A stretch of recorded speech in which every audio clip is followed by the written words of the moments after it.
নমস্কার, আমি RD ENT centre থেকে বলছি।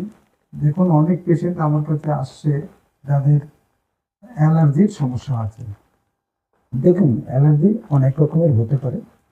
ফুডে অ্যালার্জি হয়, স্কিনে অ্যালার্জি হয়, অথবা কারো আবার নাকে খুব বারবার হাঁচি হওয়া, মানে ডাস্ট অ্যালার্জি এরকম, বা কোনো ঘরের ধুলো বা আশপাশের রাস্তার ধুলো পেলে বা কোনো স্মোকের জন্য তার অ্যালার্জি হয় এবং সে খুব হাঁচি দিতে থাকে এবং নাক থেকে জল বেরোতে থাকে, নাক বন্ধ হয়ে যায় এবং চোখ ফুক লাল হয়ে যায়। তো এই সব বিভিন্ন রকমের আবার খাবার খেলে অনেকের স্কিনে অ্যালার্জি হয়, অথবা ইভেন শ্বাসকষ্ট হতে পারে। দেখুন, এই অ্যালার্জি যাদের হয় তাদের অনেকগুলো কমপ্লিকেশন হওয়ার সম্ভাবনা থাকে।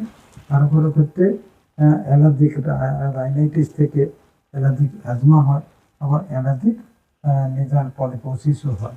এবং শুধু তাই না, অনেক ক্ষেত্রে এই অ্যালার্জির জন্য, জাস্ট অ্যালার্জির জন্য পেশেন্টের ক্রনিক ব্রঙ্কিয়াল অ্যাজমা পর্যন্ত হতে পারে। আর বারবার কাশি হয়, অ্যালার্জিক ল্যারিঞ্জাইটিস ফ্যারিঞ্জাইটিস তো রয়েছে।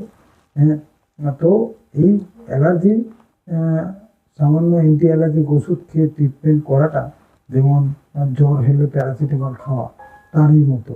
কিন্তু এটা কিন্তু পুরোপুরি ঠিক হয়ে যাবে তা নয় অ্যালার্জির ওষুধ খেলে।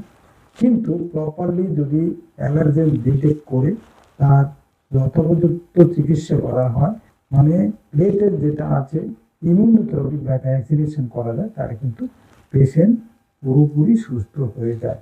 যতগুলো অ্যালার্জেন বেরোবে সবগুলোর উপর ভ্যাকসিন তৈরি করে সেই ভ্যাকসিন যদি নেওয়া হয় বা সাবলিঙ্গুয়াল খাওয়া হয়, তাহলে কিন্তু পেশেন্টকে পুরোপুরি অ্যালার্জি মুক্ত করা যায় এবং অ্যালার্জি কমপ্লিকেশন থেকে বাঁচানো সম্ভব।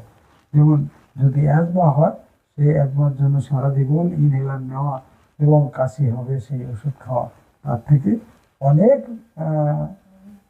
রুট কজটাকে ট্রিটমেন্ট করাটা কিন্তু শ্রেষ্ঠ এবং সেটাই করা উচিত। Vaccination is the latest or immunotherapy is the latest treatment of allergic rhinitis or allergic manifestation.